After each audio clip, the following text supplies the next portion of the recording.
Hey, welcome back to Take It or Heave It, your indie rock review show. I'm Amy Dittmeyer, and this is Ryan Peters. Today we're going to review 4 albums for you in about 5 minutes. We're going to let you know which ones you want to spend your money on and which ones you're going to want to throw out the window. And make sure to go to HEAVEmedia.com and check out Ryan's new column, Ups and Downs, which is a focus on the ups and downs of our pop culture. I swear to God, you better read it. It's really good, so watch out.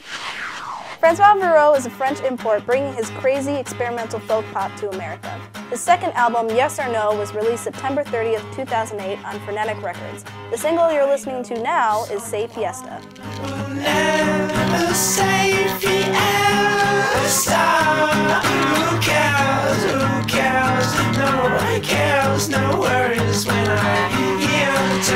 I loved Viro's creative songwriting and wild compositions. I think Francois Viro has a strong rhythm section and it adds to the lo-fi production. So we asked Francois Viro about his influences and he said Kurt Cobain, Prong, and Bryan Adams. That's odd. That is a weird mix. In regard to the album, what did you think about the production? Because for me, it sounds very lo-fi, and I can't tell if it's intentionally lo-fi or just lo-fi. Yeah. I like the production of it, but there were some instances where there were like some fret buzz, like the clapping, the reverb was a little off, and that kind of took me out of it, but at the same time, I think that's more the style that's coming back now. They're definitely going for a lo-fi attitude. Real Big Fish has been pumping ska music for 17 years now. Their latest cover album, Fame, Fortune, and Fornication, was released January 20th on Rock Ridge Music.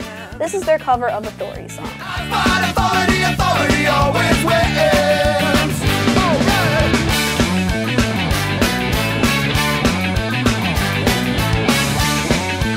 Although I'm not a very big ska fan, Real Big Fish's cover album was very well done and entertaining.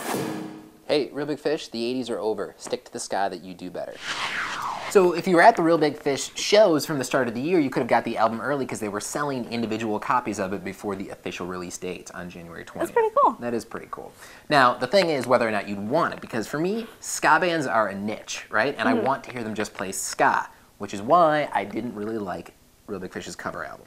See, I think I liked it more because it was a cover album. I'm not a big fan of ska in general. I feel like if you've heard one ska band, you've heard them all. Okay, nobody does Bret Michaels like Bret Michaels, except for the whores on the Rock of Love tour bus. Ooh, that's good. I don't think Real Big Fish has enough plastic in the boob area. I'm going to have to agree, which is why they should stick to the brass that they do have and play some ska.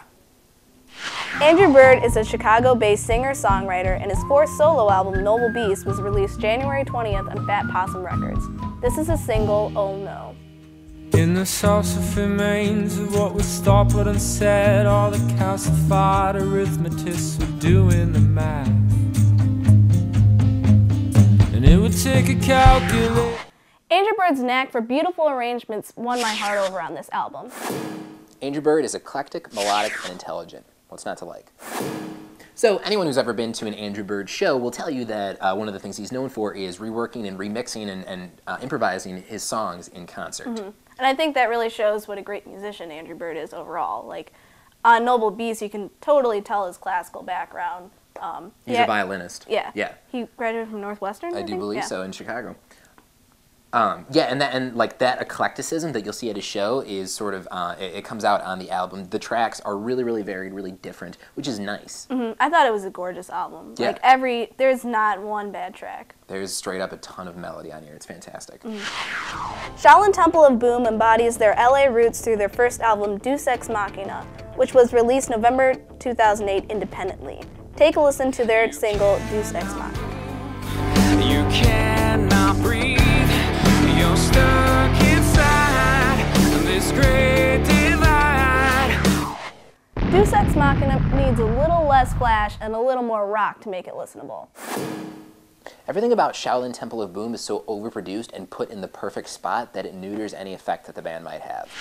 So Shaolin Temple of Boom, who are our new MySpace friends, and if you want to be our MySpace friend, just go to myspace.com/HEAVEmedia and we'll add you. The name for Shaolin Temple of Boom comes from the fact that David Alvarez, who founded the band, wanted to create what he called kung fu music. Wow, that doesn't make me like this album anymore. No, I know, and I feel bad since they are our friends not liking it, but I didn't like it. It's too glossy is the problem. I felt like it was cock rock without the cock. Yeah. It was just way too epic and overproduced to actually be something that could be listenable. That's the thing, is it's overproduced, and I feel like it sort of neuters any like emotional impact that the album might have. So, gotta heave it. Francois Viro has a low-budget sound, but we think that it adds to the warmth and rhythm of the band. Amy and I split on Real Big Fish. She likes the cover albums, but I think they should have left the covers in the 80s. We both have a gigantic crush on Andrew Bird's new album. It's melodic and interesting and awesome.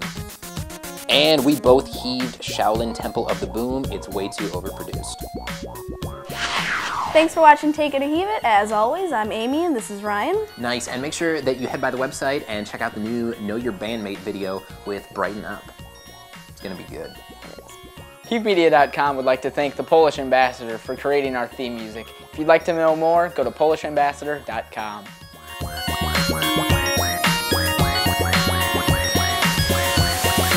Go Poison. Yes, Bret Michaels.